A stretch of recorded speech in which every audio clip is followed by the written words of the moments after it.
नमस्कार साथियों, नवरात्रि पर इस विशेष सीरीज में आपका बहुत बहुत स्वागत है।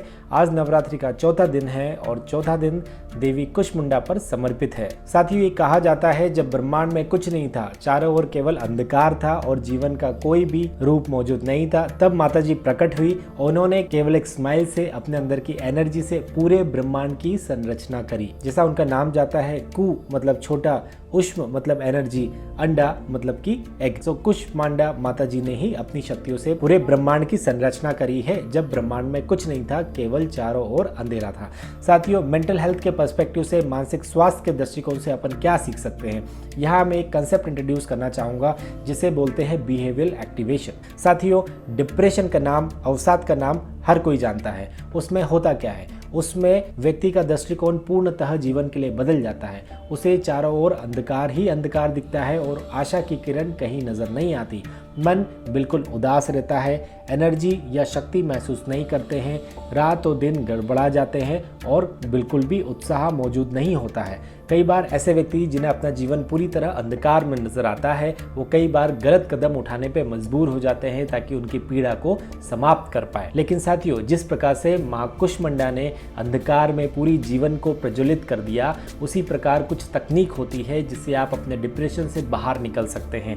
साथियों, डिप्रेशन का पूरा ट्रीटमेंट क्या होता है उसके बारे में हमने अन्य वीडियो में चर्चा करी, लेकिन एक तकनीक होती है जिसे बिहेवियरल एक्टिवेशन कहते हैं। साथियों, ये ऐसी टेक्निक है जो दवाई गोली और अन्य फॉर्म ऑफ ट्रीटमेंट को सपोर्ट करता है। इसका सिद्धांत ये है कि व्यक्ति का विचार, व्यक्ति का भाव और व्यक्ति का कार्य, थॉट, इमोशन एंड बिहेवियर, ये सब आपस में कनेक्टेड होते हैं। क्योंकि डिप्रेशन में भाव, अवसाद या दुख के भर जाते हैं, तो उससे बाहर निकलने के लिए कई बार आप अगर अपने विचारों पे काम करेंगे या आप अपने व्यवहार पे काम करेंगे, सो ओवरऑल डिप्रेशन और आपकी स्थिति में सुधार होता है। बिहेवियर एक्टिवेशन के माध्यम से व्यक्ति की गतिविधियों की मॉनिटरिंग की जाती है कि वो दिन भर में क्या कर रहा है और क्या नहीं कर रहा है जो उसे करना चाहिए, और धीरे धीरे उन एक्टिविटीज़ को भी इंट्रोड्यूस किया जाता है। उदाहरण के तौर पे डेली टाइम पे उठना, डेली नहाना धोना, अपना बिस्तर खुद जमा के रखना और काम व्यवस्थित करना।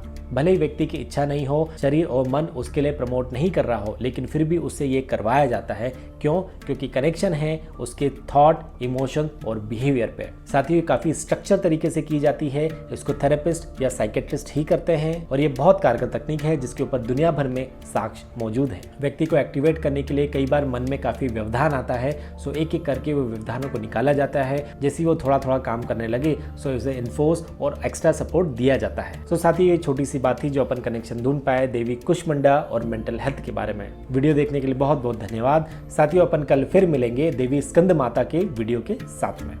नमस्कार।